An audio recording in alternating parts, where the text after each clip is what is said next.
I'm afraid we say somebody here and they'll get hurt like Cam Akers did when Dan mentioned them. I can't It's like believe I bad cursed luck. him. I guess we should do running backs over again. Um, Let's see if Greg can edit out the Cam Akers part because I Okay. think that was a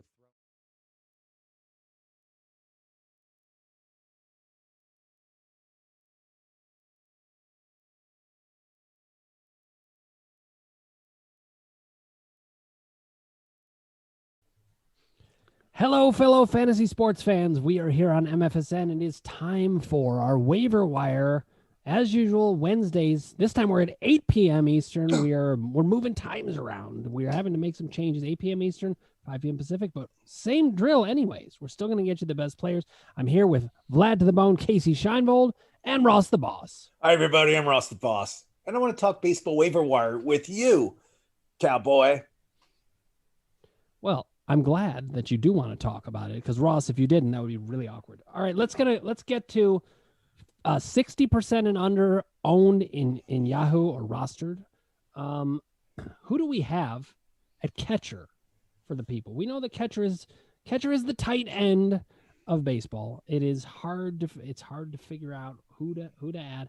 Who do you got, Casey? Let's start with you. Yeah, catcher's pretty lean at this point, but I got a couple names I'll give you. One is Jacob Stallings with the Pittsburgh Pirates. The past couple weeks, it's not a guy who's going to play every day or most days, but the past couple weeks he's been swinging a hot bat. He's 7 for 20 with 3 home runs and 8 RBIs. And if you can get a catcher on a hot streak, that can help you pretty much. So I would put Jacob Stallings as one of the top catchers to target if you're in desperate need of a catcher at this point. Okay, Ross, I'm not going to steal your thunder. I'm going to let you go next.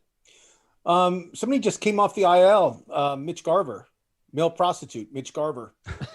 That's an old SNL reference, people. So look it up. Very funny sketch. Dan Aykroyd, one of my favorites. Mitch Garver. He hasn't played that much, but listen to these stats though. It's kind of interesting. He's hitting 333, 6 at bats, but 2 home runs.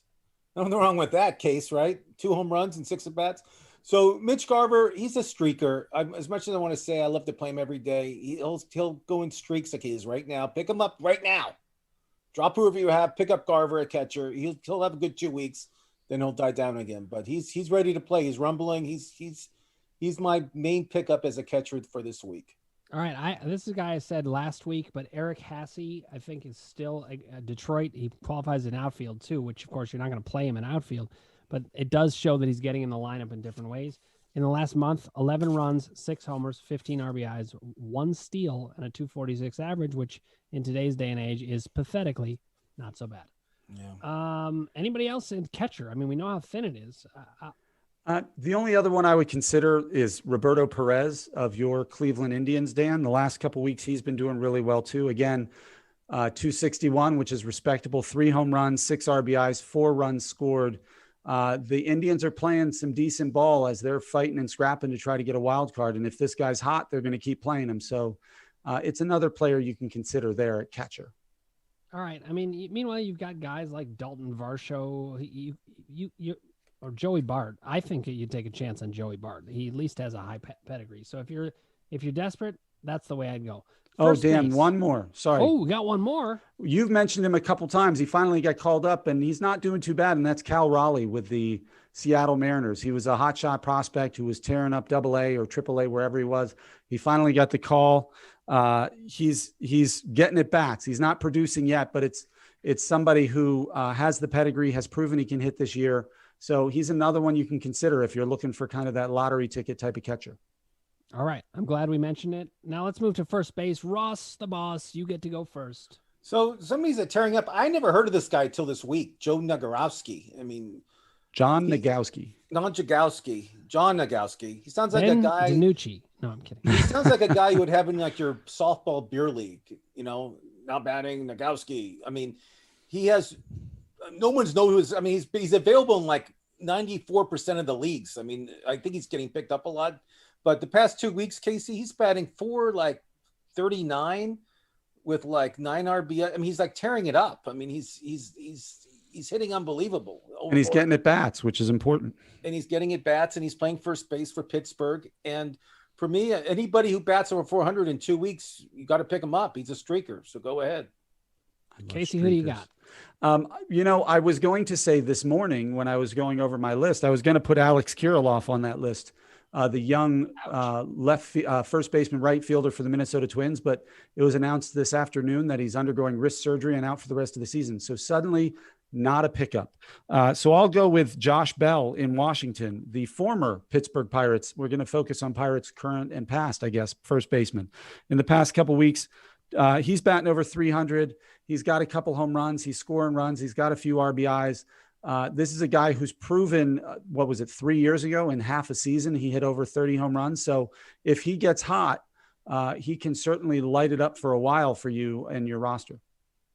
All right. Now I'm going to go with Jace Peterson. He's kept it up.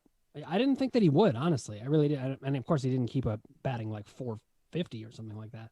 But he's got, in the last month, 15 runs, 2 homers, 13 RBIs, 4 steals, and a 319 average. You can't get a whole lot better than that. And he can play second base, third base, and outfield, so we could talk about him in other positions. But he is a great pickup, I think, at first base. Josh Bell would have been my number 1 pickup, and that is why I should never let Casey talk before me. All right, guys, let's I'm going to invite more first base names before we move on to second base. I don't want to step on anybody's toes. Is there anybody else that you really want to get in there? The only other name I have is, just because the Cubs are doing a big fire sale. Chris Bryant's not going to be a Cub by the end of the month. He's gone. I'm pretty sure Kimball's going to be gone. So that all being said, I think Patrick Wisdom is going to play every day. In the past 2 weeks, he's been hitting like 294, which is pretty good, with 3 home runs and like 12 RBIs. He's been hitting the ball pretty well, and he's a streaker. But right now he's streaking. So Patrick Wisdom, and he can play third base too if you need him. But he's a first baseman, third baseman. But Patrick Wisdom's not a bad pickup right now. Yeah, and I like that pickup. And obviously he's been on the show mentioned before for his super hot start. Then he was suddenly waiver wire fodder, which Dan was very happy to say I told you so about. Another one we've mentioned a few times, and he's been on and off the waiver wire show, is CJ Cron, again, in Colorado. He's not hitting for a great average right now. The past couple of weeks, he's only batting a little bit over 200, but he's got 10 RBIs in the last 2 weeks. The Colorado environment is ripe for offensive production. A power hitter in Colorado is always attractive. So he's somebody who, if you need somebody to fill in for an injury or just for a utility position, is somebody who can help you in those departments. All right, and I'll just mention Joey Votto again because he continues to hit. Is he under 60% still? He is still under 60%. Yep. That's crazy. Really? That's unbelievable. I mean, Joey Votto is the best hitter right now the Reds have. Yeah, I mean, he's been great. He's been completely great. And, especially if you play in leagues that have on-base percentage or things like that. Oh, he's such a great eye. You're right. Having Joey Votto is just a complete no-brainer. But, I think, look, not only is he under 60%, he's 32%. That's absurd. He should be owned in a lot more. Of course, in our league, I can't get him because Ross has him. That's what happens when you play with a Reds fan. A smart Reds fan at that. So let's move to second base, guys. Casey, I will start with you. Give me your top second base pickup, 60% and under. Luis Urias in Milwaukee. He qualifies at second, third, and short, so he's really versatile, can help you all across the infield. He's only owned in 54%, so he still makes the lead. The last 2 weeks, he's got 3 home runs, 2 steals, and is batting 300. So he's chipping in runs scored. He's got 10 of them. He's giving you some power. He's giving you some speed. So he's actually helping in 4 of the 5 offensive categories in standard rotisserie leagues. At second base, that's pretty rare. And so I would snatch him up number 1 overall. All right, Ross, I'm going to go second, if that's okay with you. Sounds good. I think listen, I hear you on Arias, but I think Kike Hernandez is the better pickup. He has second base, shortstop, and outfield eligibility. And listen to his last month. 12 runs scored, 7 homers, 15 RBIs, and a 247 average. This is a very useful player in an extremely good lineup.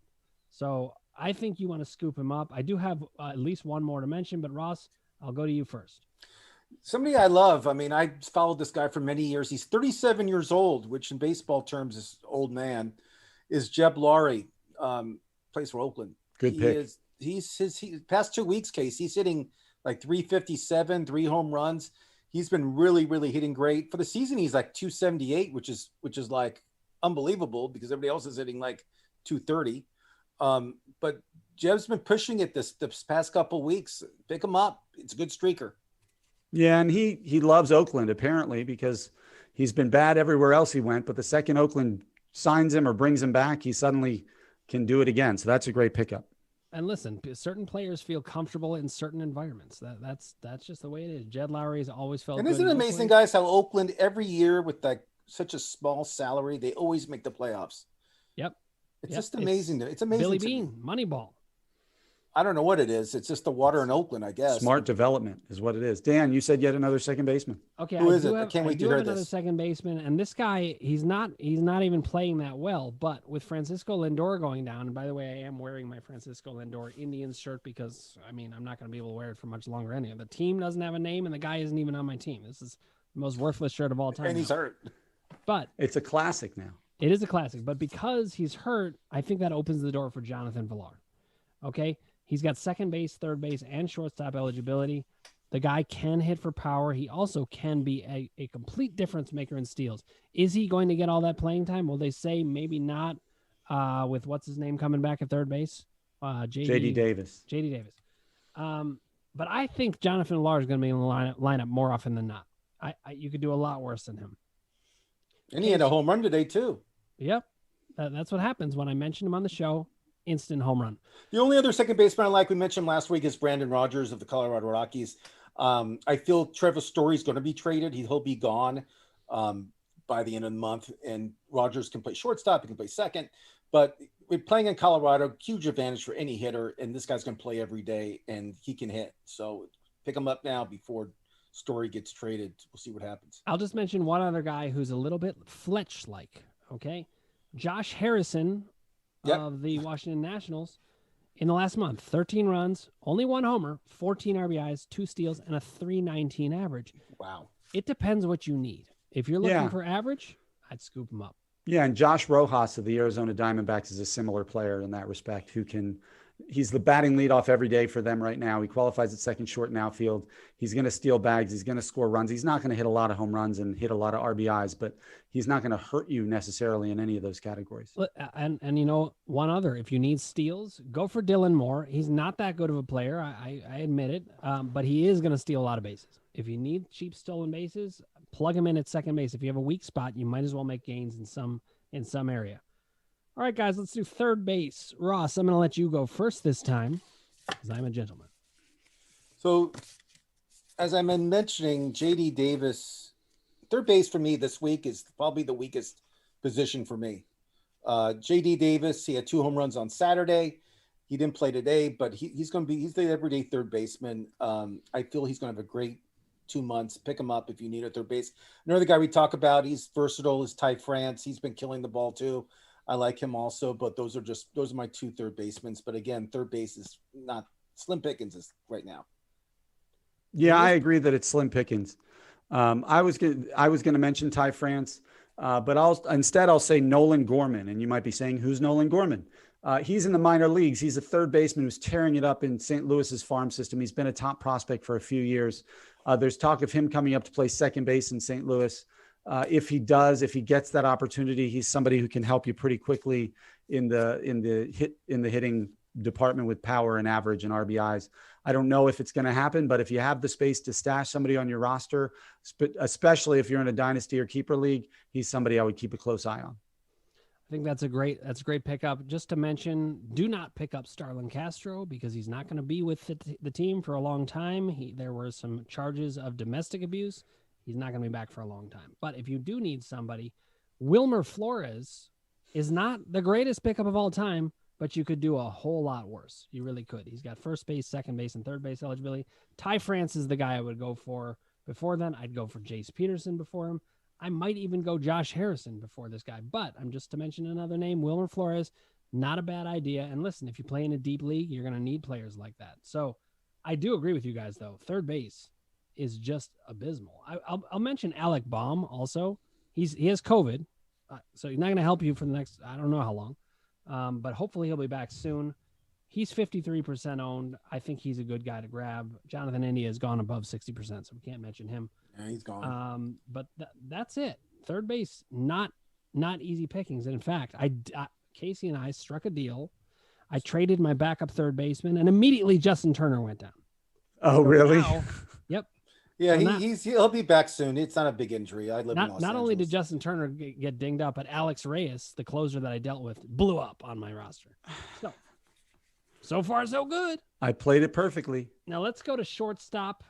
Casey, we'll start with you. Hopefully it's not quite as thin as third base was.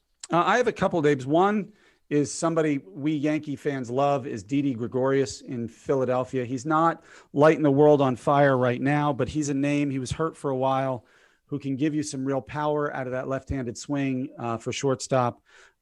He's in a good lineup in a good ballpark.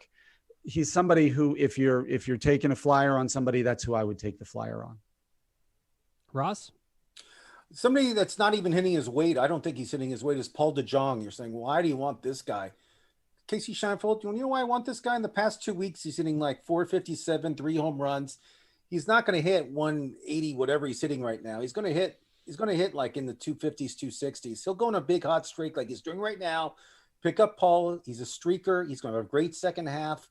I'm not a Cardinal fan, but I believe he'll have a great second half. Let's see what happens.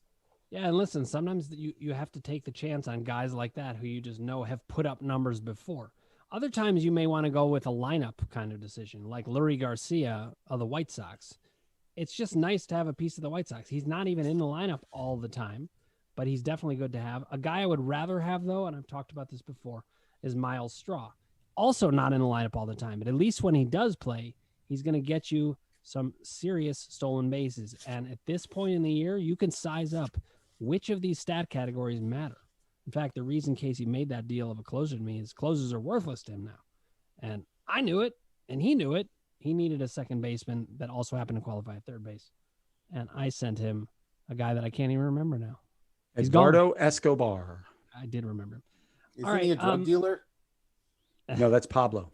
Oh, sorry. Okay. That's a different Escobar. Other guys at shortstop, I mentioned Kike Hernandez. Of course, I will mention him here. I have a couple others, but I don't want to steal anybody's thunder. Anybody have anything else to add before I jump in with this? Go for it, Dan. Well, I like Elvis Andrus. I don't think he's not going to light your team on fire, but at the same time, he's got a decent batting average over the last month, 250. He's got 2 homers. He's got 3 steals, 13 runs, 8 RBIs. I feel like the Oakland A's just know how to get these things done. If you're in doubt, go get an Oakland A's hitter. Their pitching can also do pretty well. I'm always impressed by them, but get an Oakland A's hitter. I think it's a good idea. Anybody else before we move on to our MVP candidates? No, I'm good. Shortstop, again, it wasn't that great. This third base and shortstop was weak this week. I'm sorry, guys. Well, listen, but keep going. Let's go. We've mentioned Urias and we've mentioned Rojas. Both of them also qualify at shortstop. So if you're desperate for that middle infield, a lot of multi-position eligibility. Also, if your league is good, just get used to the fact that the waiver wire has gotten picked clean by this time of the year quite a bit.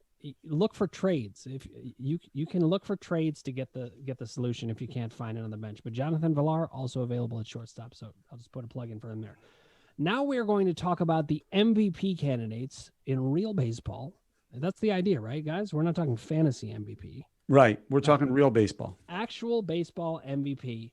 So we're going to talk National League and we're going to talk American League. We're not going to talk any other league because that would be weird. I don't know what that would even be. Ross, you're an NL guy. I'm an NL guy. And the winner of the 2021 MVP goes to, let me open it up, Fernando Tatis Jr. Come up here and get your, come and get your trophy. This is shocking. There's not many guarantees in life, but I will guarantee Tatis will be the MVP of the National League this year over DeGrom because DeGrom got hurt. That's why. But I feel Tatis is my number 1. DeGrom's still number 2. And my sleeper, Jesse Winker of the Cincinnati Reds. He's hitting home runs. He's hitting for average. The Reds are in second place with them. I don't think he has a chance in hell to win, but I do think he's having a great year. Who do you guys like? I love to see somebody say not Tatis. Casey? Well, I certainly think Tatis is the front runner, but I think somebody who chronically gets overlooked and this year is having an amazing season is Trey Turner in Washington. The guy on the season is batting .321 with 18 home runs and 20 stolen bases. He's scored 64 times and knocked in 47 RBIs already.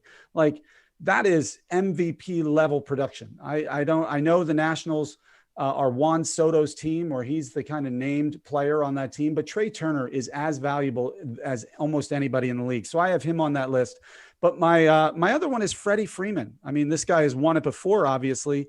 His Braves aren't doing as well this year, but the guy's still putting up numbers, 285, 22 home runs, 65 runs scored, 55 RBIs. Like, these are guys who do it year in and year out. And if you're looking for kind of a bold prediction dark horse, what if Bryce Harper gets hot and carries the Phillies to the postseason? We've seen him have hot seasons before, and these players who have rougher first halves and then incredible second halves have won the MVP before. I'll point out Justin Morneau. If you guys remember, in 2006, he was actually sent down to the minor leagues in the first half to AAA because he was doing so poorly, came up and robbed Derek Jeter of an MVP in 2006.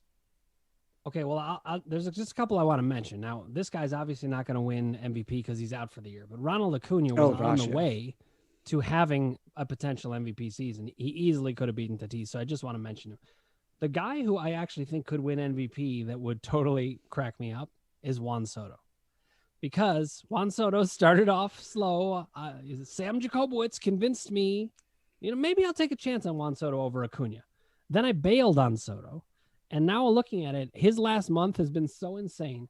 Oh, yeah. If he puts up another month or two like that, he could easily end up winning MVP. I would say Tatis is probably the favorite. The only question I have for you is this. The Nationals, they have to make the playoffs or have to be in contention. Yes. For him to win the MVP. They're not going to give the MVP to this guy. No, you're right. They have unless the Nationals are in the playoffs. So I think the Padres have a really good chance. The Nationals are not playing great baseball right now, but that could change. We'll see what happens. I agree. The other guy that I want to mention that isn't going to win the MVP, but it would have been really interesting to see what would happen if he hadn't injured his oblique recently, is Brandon Crawford. Because oh my God, it is amazing what the Giants have been able to do. And we know he is a big part of it. In fact, Ross and I, when we were interviewing Ozzie Smith, the legend, he was talking about Brandon Crawford as the key to that team. A true shortstop who happens to hit for power also. And has great defensive skills too. Yep. He was very complimentary. And you can watch that interview on MFSN starting tonight. That's right. It's coming out.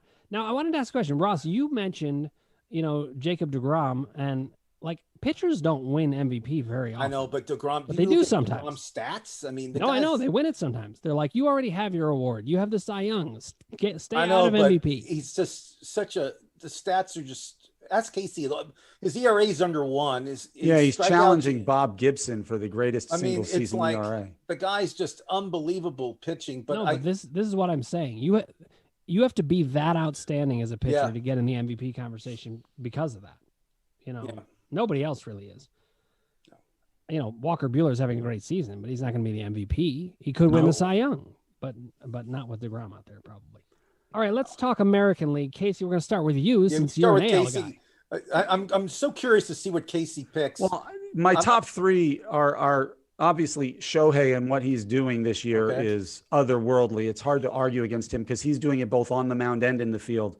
And so I feel bad for my favorite player, Vladimir Guerrero Jr., who is an MVP candidate and putting up great numbers, but he happens to do it in the year that Shohei figures it out all together and is staying healthy. So unless Ohtani gets hurt, I don't see any way anybody can top that. I have Matt Olson as my third, but my dark horse, again, I'm going to go with the same Harper theory, is one of two. If Judge or Stanton get really hot and make this epic comeback for the Yankees to get to the playoffs, Judge has the numbers already that could put him into the conversation easier, but Stanton has the ability to hit 50 home runs in 50 games. So those would be the only scenarios I would see somebody even challenging those top 2. Ross, what do you think? I had the same thing Casey had. I mean, there's really nobody else in the American League. I mean, Vladimir Guerrero, his stats compared to Ohtani's, they're not too far apart. I mean, I think that's going to be a battle between the two, who wins the MVP, and whoever gets hot to end the season, I think will be the winner out of those two. I mean, Ohtani's pitching I don't think that's going to get him over the top. He's kind of cooled down a little bit pitching right now. His ERA is over. It's like 3 point something now. But I mean, but right now his hitting's great. He's going to lead the league in home runs. The question is he going to break 60 home runs? My answer is yes, but I could be wrong. But what do you guys think? Do you think Ohtani will have 60 over 60 or under 60? Go. For his career, he'll go over. But he's not going to go over 60 for the year. I don't even think, honestly, I agree with Dan. I don't think he's going to. I think pitching every fifth or sixth day and playing the field every other game is going to take a toll on him from a fatigue standpoint. I mean, that's just something that's never been done. I could see him tiring out at the end of the season. I agree with you that his pitching hasn't been as dominant as his hitting, but I think the fact that he's doing both and his pitching is at such an above replacement level pace that he'll win the MVP regardless of whether, I think right now Guerrero's winning in 2 of the 3 Triple Crown categories in average and RBIs, and he's 2 home runs behind him. I think unless Guerrero wins the Triple Crown, I don't think anybody's going to take it from Ohtani. And what's the age? I know Ohtani's 27. How old is Guerrero? 22, I think, maybe 23. Unbelievable. I mean, this is the first year in a long time that I've not mentioned Mike Trout's name. Well, it's only because he's hurt. I mean, I know he's hurt, but I'm saying it's just crazy to me not even to mention Mike Trout's name because he's hurt. He hasn't played in 2 months. He's coming back though. All right, Dan, who you got? Yeah, I'm going to mention there's two other dark horses. I do not see them winning MVP, but let's say Ohtani gets injured. Let's say Ohtani gets injured and so does Vlad, because nobody's going to stop those top 2, I don't think. And I should say also that would make Ohtani the first Asian to win the MVP. That would be pretty awesome. And he is a 2-way player. So it's amazing that Ichiro never won. Yeah, I'm amazed Ichiro never won it. That's amazing. I mean, he had 200 hits like every year. It's amazing. It really is true. He should have won an MVP. And stolen bases. He's fast. Wait, didn't he win Rookie of the Year and MVP in the same season, his first year in the league? I don't think so. I think he did. He won MVP in his rookie year? Right. Yeah. Wow. Google it.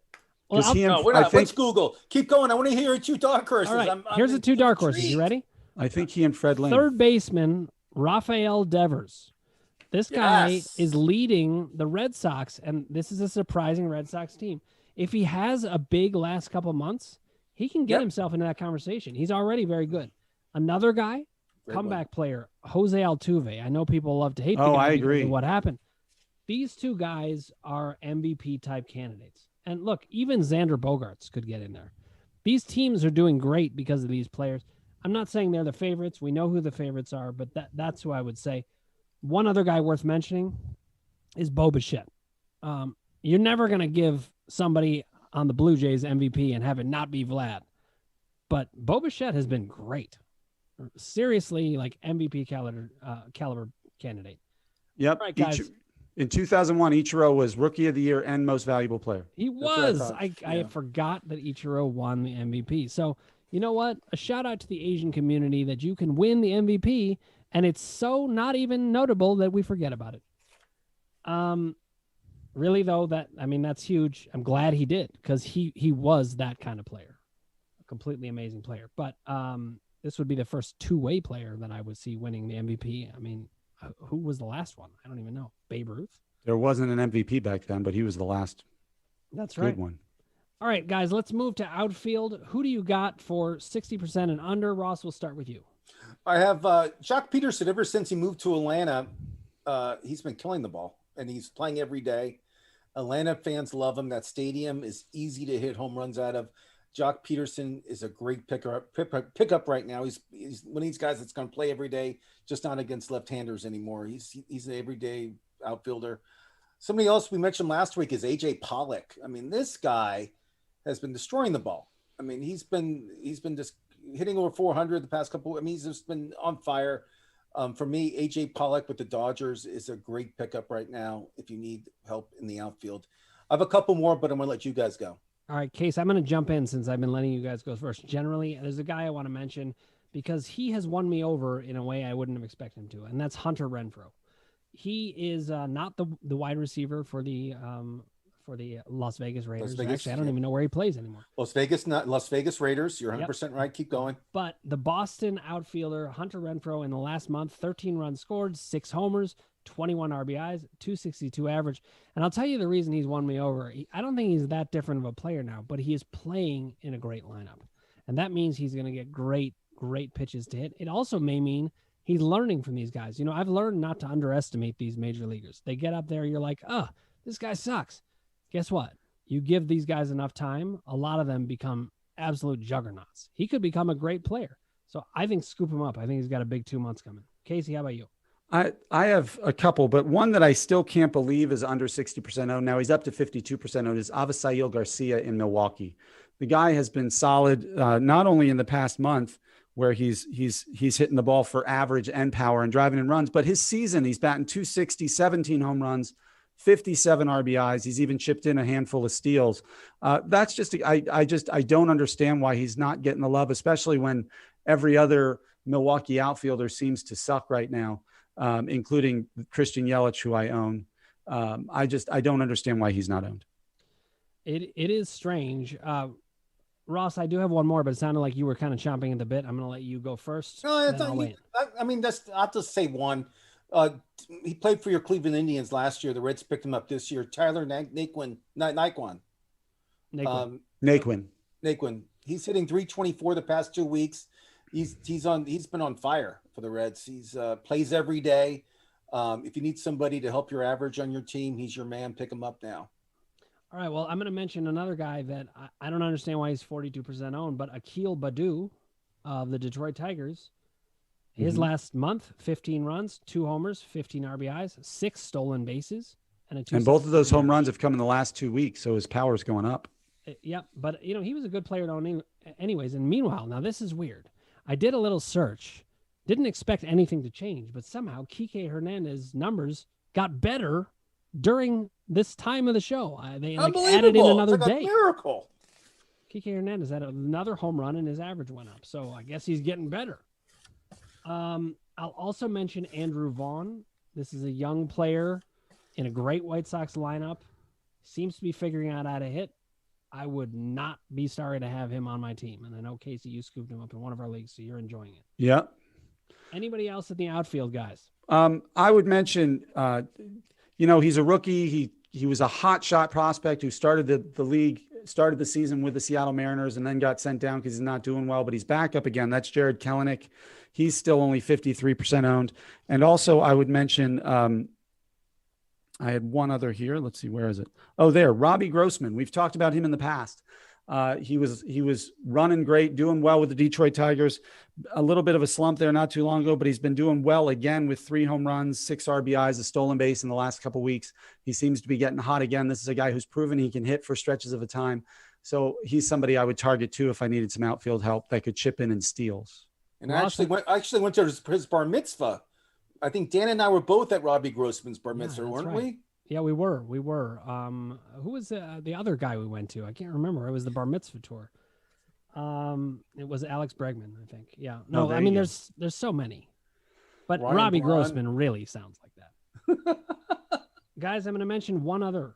This is a Baltimore Orioles player. Okay. He was a pretty highly touted prospect, but I think Austin Hayes, it's time to scoop him up. He's only 11% owned, and he is producing. Scoop him up while you can.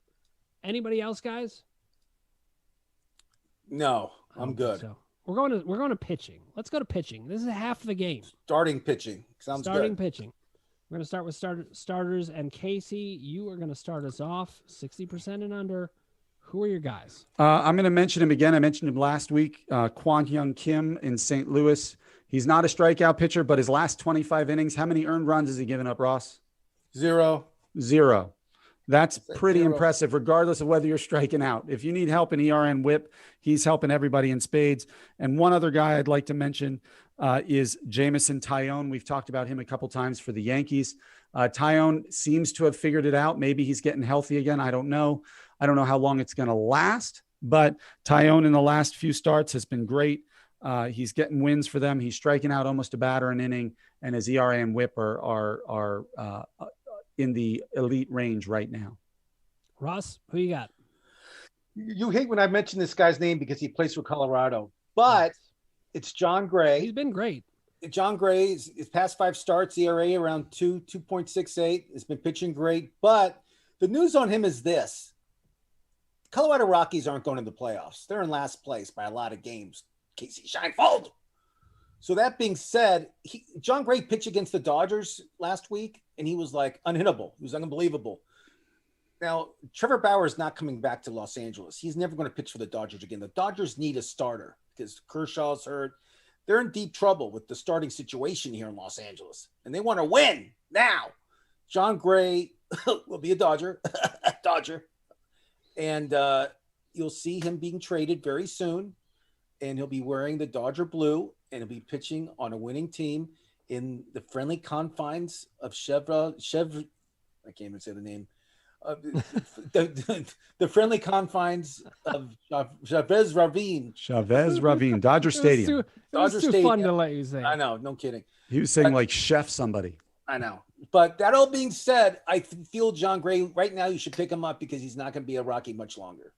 It's a great point, actually, because the trade deadline is coming up. It is right around the corner. We'll have one more waiver wire before the actual trade deadline of baseball hits. And at that point, a lot of things are going to change. A guy like John Gray, if he went to L.A., I'd like his chances a lot better. I say L.A. And my other one I like Alex Cobb. He's been lights out. I mean, this guy's been pitching like a maniac. The KC Scheinfeld, he has 2 earned runs in the past 3 starts. That's not too bad. And he's been dealing here in Los Angeles. So that all being said, Cobb is a good pickup right now, and he's available like in a lot of leagues. So go get him. All right, another guy I like is Casey Mize of the Detroit Tigers. He continues to pitch well. He had a high pedigree.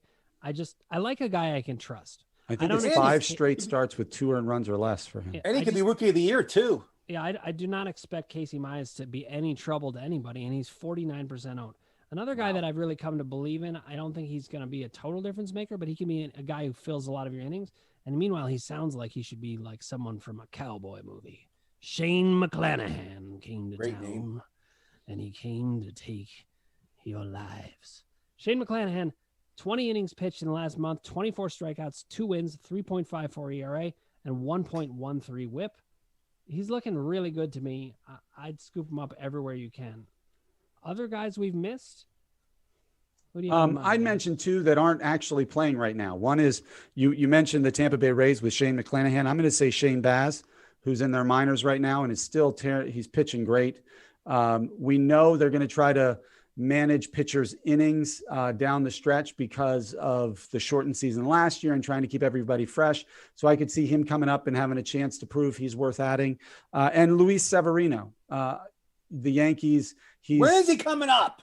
I'm hoping he's coming back in the next month or so, but he's somebody who, when he comes back, can be an instant difference maker for you. We've talked a lot of times on our Q&A and on the Waiver Wire show in the past that Chris Sale coming back is going to be. He pitched. I got an update on Chris Sale. He pitched yesterday, 3 innings, no runs. He looked unbelievable. Yeah, and he's going to come up, and I think he could be the reason the Red Sox go very far in the postseason. Well, Severino can have a similar impact if he comes up and proves he has his command and his control. So that's somebody else I would consider picking up and stashing on your IL. Let me throw out this also, guys. This is the time of year where you could get an elite middle reliever who pitches multiple innings and has starting pitching eligibility and plug him into your lineup, and you can get a lot out of it. Colin McHugh of the Tampa Bay Rays is one of these guys. In the last month, listen to his numbers: 15 innings pitched, 2 wins, 20 strikeouts, a 0 ERA, and a .46 WHIP. This guy can cover up a lot of bad numbers. I love this. I'm picking up right now. All right. Well, you can't in our league because I've already got him. But I think it's a good time to do that sort of thing. If you can't find a really great pitcher, then go ahead and scoop up maybe 2 guys like that. I would offer James Krapilian, but he's now 63% owned. So Michael Kopech. Yep, Michael Kopech is another one of these guys that you should scoop up. So this goes right into relief pitching. I mean, but the thing is they have starting pitching eligibility. So you could play 8 relievers. Chad Green has starting pitching eligibility and is in less than 60%. Yep. So let's go with relief pitchers. This is a very interesting time of year for closers. We know that a lot of players are going to be changing hands. Some guys are going to lose their jobs from going to places. Some are going to gain their jobs from going to places. It's hard to say what will happen here. Who's your top pickup at closer or relief pitcher, really, Ross? I like Gregory Soto of Detroit. Now it's his job to close games. 2 saves in the past week. He's the closer now in Detroit. It's a revolving door, but he's been lights out the past couple weeks. I liked him a lot. Another guy that leads the past 2 weeks, who leads the league in saves the past 2 weeks, is the closer in Arizona, Soria, and he is this light. He's been pitching great. I mean, he's been getting opportunities. He has 4 saves in 2 weeks. That's 2 saves a week, and that's not too bad. And I feel that those 2 guys will probably be available in your league, and you should pick them up. Casey? I like Peter Fairbanks in Tampa. I like the 2 picks that Ross mentioned. I think they're 2 of the top ones. Ranger Suarez is another one we've talked about a bunch. He's still only 50% owned, but he's the closer in Philly, and he gets 2 strikeouts an inning. That's pretty tough to beat. But Peter Fairbanks in Tampa Bay has gotten 2 saves in the last couple of weeks, a 0 ERA, a .2 whip in 5 innings with 8 strikeouts. That's pretty tough to beat. Somebody you can take a run at. We've talked about him before. The Cincinnati bullpen is a mess. Oh my God. But Heath Hembry right now has the saves, has the job of closer for them. He's been pitching well lately, but this is a guy who's given up 8 home runs and 32 innings pitched this year. So I say that with a big, giant neon red flag on his forehead. But if you need saves, if you're desperate, he's kind of like Fernando Rodney of 10 years ago, where you can get 34 saves with a 2.1 whip or whatever. He's that same kind of pitcher. All right, I've been pushing this narrative for a while now, but I'm going to keep going with it. Paul Sewald is the backup to the closer in Seattle. Kendall Graveman, is he going to get dealt? I would think probably so. Sometimes deals don't work out, but I know they're going to try. Now, in the meantime, another way you can get a closer if you're looking for it is just pick up a good backup. All right. So Blake Trinan in LA with the Dodgers, if Kenley Jansen goes down, will he be the guy who closes? I actually honestly would guess the Dodgers are going to deal for some bullpen help, so I'm not even sure that would be the way to go. But a guy that I really do like in this way is Daniel Hudson. If Brad Hand gets dealt, which could easily happen, and you've got Daniel Hudson, you've got an elite closer all of a sudden. So you want to scoop up guys like that. Am I missing anybody, guys? What do you think? I mean, there's Daniel Bard. We'd say his name. We didn't say his name every week. Daniel Bard pitches for Colorado, but he does get save opportunities, and he's been like lights out too. I mean, he's been pitching great the past few weeks. Yeah. Again, I don't know how many opportunities you get be the closer in Colorado because they don't win many games. It's true, and also don't make the assumption that if Daniel Bard gets traded, he doesn't close. It depends on what team he goes to. Yeah, I mean, and another guy I'd mentioned, he's not a closer. I don't even think he's in line to get the saves, but he could get dealt if the Cardinals fall out of it. Is Ross's player? I know you own him, Ross. Is Giovanni Gallegos? The guy's just a solid reliever. He gives you good peripherals and good numbers. He's safe and reliable. I was surprised they went with Alex Reyes over him once Hicks got hurt the start of the year. If they fall out of it and there's a good enough trade package, I could see him getting moved to a contender, and that would only increase his chances of some of the either wins or saves. Totally agree. And one last guy like that is David Bednar of the Pittsburgh Pirates.